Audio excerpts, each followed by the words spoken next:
Hey guys, it's Kirby. Welcome to my channel. So today in this video we are going to be reviewing the SMASHBOX Photo Strip Highlighting Palette. If you are interested to see how this palette performs, then please keep watching.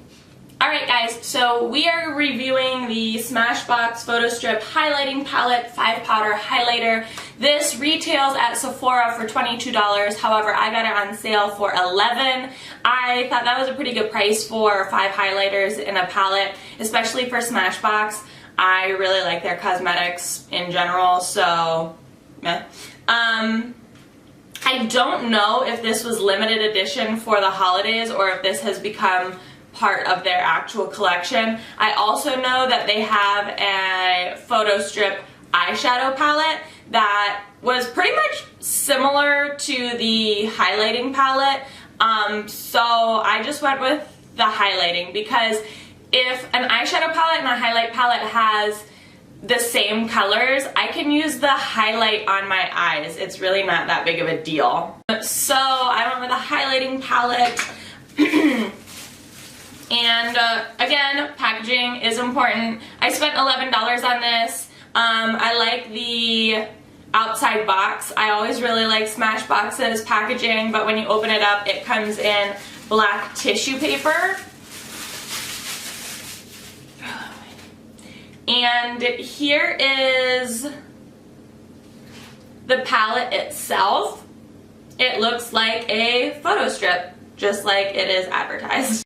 What is really nice about this particular palette though is that it has like from your brightest white highlight all the way to this like orangey highlight, which makes it really versatile for all skin tones, because highlights like these do not work as well on my fair skin. I can use those as eyeshadows, but I pretty much stay in the realm of these. But if you have a much darker complexion, then these redder highlights are going to be a lot better and show up a lot different on your skin than they would mine. They're going to be a lot more beautiful and subtle, whereas on me they're just going to look like I took a brick and like swiped my face with it.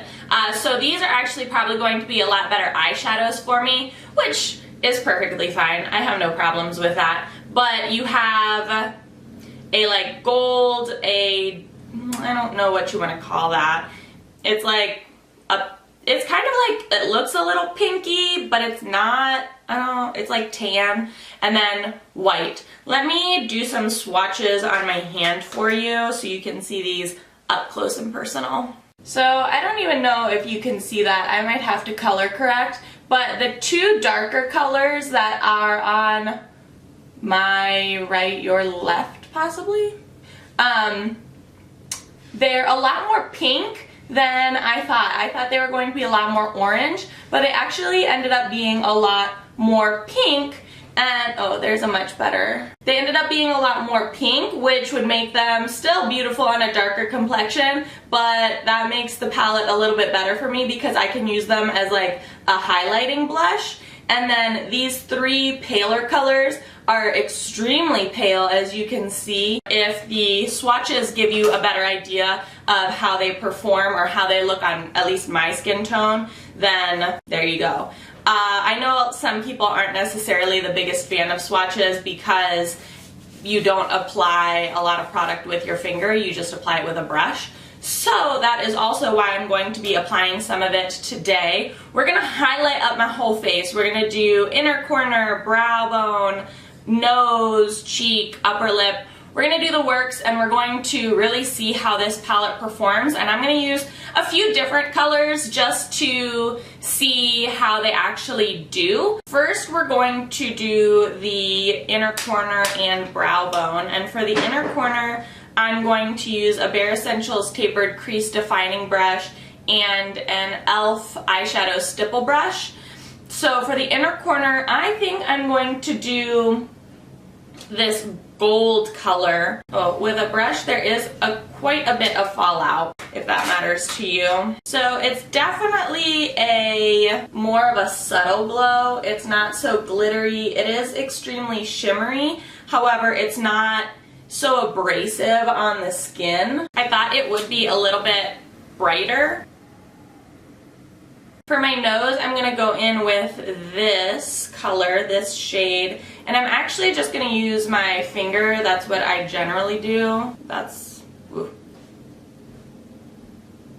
That one definitely works, if you can see that. No problems there. That color is a winner, that's for sure. And then for my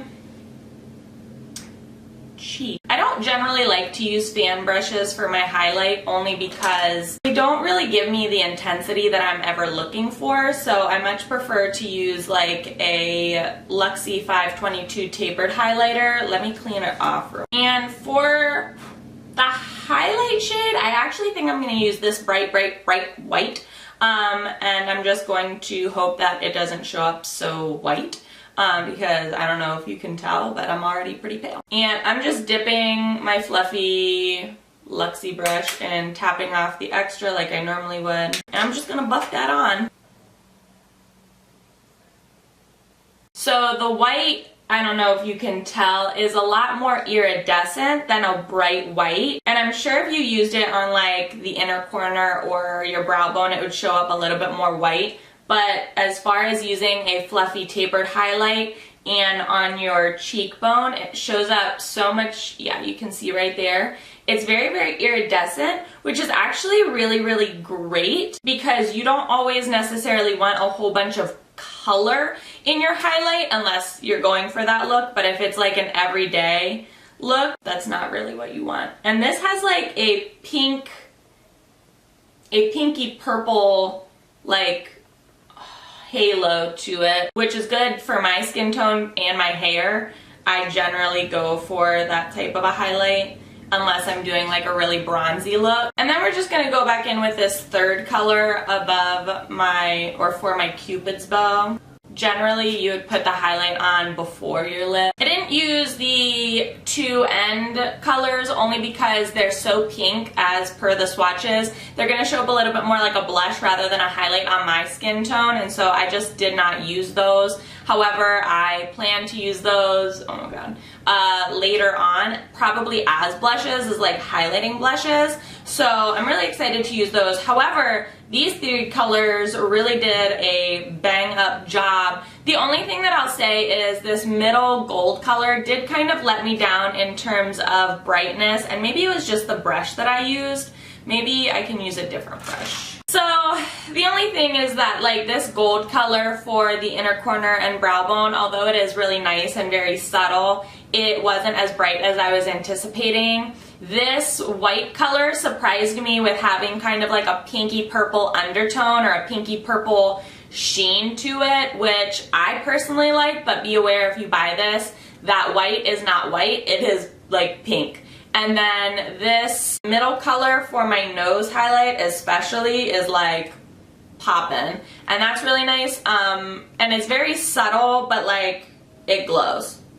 It glows. Overall, I'm not disappointed with this palette. Do I think that I would have paid $22 for it? No. Am I glad I only paid $11 for it? Yes. And not because of the quality of the product at all. It's just because of how the powders actually applied and actually looked once you put them on the skin. I just don't think that it's $22 worth. With that being said, if you can buy it on sale or with a coupon, this would be a really great palette to have in your everyday collection, only because not only can you use it as a highlighting palette because the pans are really nice and big, but you can also use it for eyeshadows and blush and different things like that. So Smashbox Photo Strip Powder Highlight, it's a buy if you can find it on sale. If you can't, don't waste your money. There's a lot of other products out there, but this cheek highlight though, this cheek highlight, it's giving me a little bit of life. That's all I have to say. Not a total flop, but not a total win. Oh. Thanks for watching. If you enjoyed this video or found it helpful, please give it a thumbs up. If you have any comments or questions about the Smashbox Photo Finish Highlighting Palette, please leave it in the comments section below. If you've tried this palette and you like or hate it, let me know in the comment section below as well. But yeah, please be sure to subscribe for more reviews and tutorials. Thanks so much for watching, guys.